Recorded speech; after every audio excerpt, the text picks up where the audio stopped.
आसावा brothers commerce junior college, concept based education, जहां सपने सच होते हैं। Hello everyone, my name is Deepali Mandik. I am student of Asawa Brothers Junior College. My topic name is Right to Information RTI Act 2005.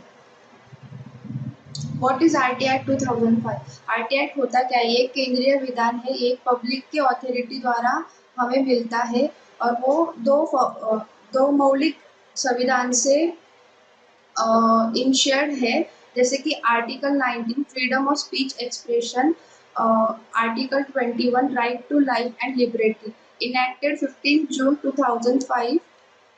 वो आया था 15 June 2005 और वो लागू हुआ in force 12 October 2005।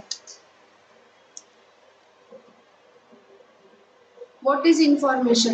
Information means what? कि any material any form, कुछ भी सामग्री हम कुछ किसी भी तरह से कलेक्ट कर सकते हैं, जैसे कि records, documents, image, opinions, advises, press releases, circulars, orders, log books, contract, reports and papers. ये सब पब्लिक की अथॉरिटी द्वारा हमें मिलता है। Right to information means right to inspect works and documents records.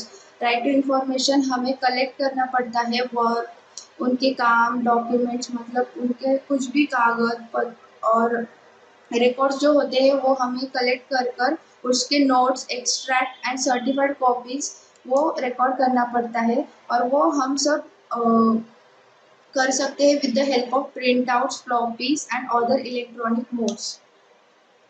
Electronic management of records. Electronic management of records means ये एक electronic catalogue है जो कि पूरे देश में एक नेटवर्क से जुड़ा हुआ है और वो कंप्यूटराइज है, जो कि हमें इलेक्ट्रॉनिक मैनेजमेंट ऑफ रिकॉर्ड से मिल सकता है।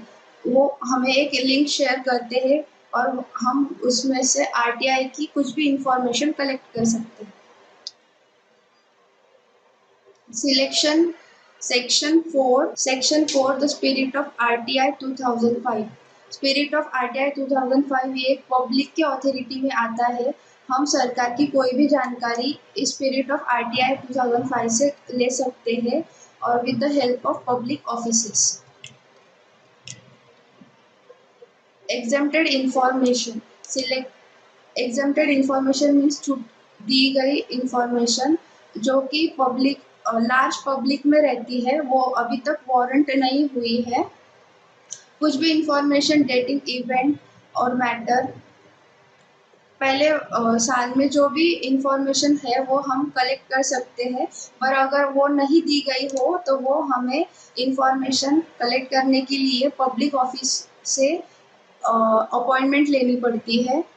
और पिछले साल 20 इयर्स बिफोर ये पहले हुआ था। पेनल्टी मीन्स जुर्माना। अगर उन्होंने हमें राइट इंफॉर्मेशन नहीं दी और सरकारी इंफॉर्मेशन राइट नहीं दी तो उन्हें 250 रुपीज़ का पर डे जुर्माना भरना पड़ता है और वो 25,000 से ज़्यादा नहीं होता। अगर उन्होंने हमें 30 डेज के अंदर वो इंफॉर्मेशन नहीं दी तो उन्हें जुर्माना भरना पड़ता है। अगर वो मिसलीडिंग हो, रॉन्ग इंफॉर्मेशन होगी, अगर वो पब्लिश नहीं हुई होगी तो उन्हें जुर्माना भरना ही पड़ता है। How do you request for information? हम RTI एक्ट से रिक्वेस्ट कैसे भेज सकते हैं? हमें शॉर्ट क्वेश्चंस बनाना पड़ता है और वो iOS वेबसाइट पर हमें दिए गए हैं, वैसे ही हम वो क्वेश्चंस बना सकते हैं। PA का ये काम होता है कि वो राइट इंफॉर्मेशन PIO को दे ताकि हमें करेक्ट इंफॉर्मेशन मिले और हमें कोई भी रीजंस देने की ज़रूरत नहीं होती। PI has no own format but cannot enforce complaints। वो खुद का कुछ भी रूल नहीं ले सकता, उसे पब्लिक अथॉरिटी द्वारा ही करना पड़ता है। Fees that you have pay to central. Fees that you have to pay central, हमें सेंट्रल को फीस पे करनी पड़ती है। अगर वो इंफॉर्मेशन कलेक्ट करने के लिए कुछ एप्लीकेशन लगे तो 10 रुपीज़ भरना पड़ता है और पर पेजेस 2 रुपीज़ देना पड़ता है। एक्चुअल कॉस्ट को actual cost sample models, sample papers के हमें चार्जेस नहीं लगते। अगर 1 आवर्स में वो इन्फॉर्मेशन हमें मिली तो एक्स्ट्रा चार्जेस भरने की ज़रूरत नहीं होती। अगर वो 15 मिनट से ज़्यादा होगी तो 5 रुपीज़ पर पेजेस चार्जेस लगते हैं। Actual cost for large paper A3 size होगी तो हमें वो कॉस्ट प्राइस भरना पड़ता है।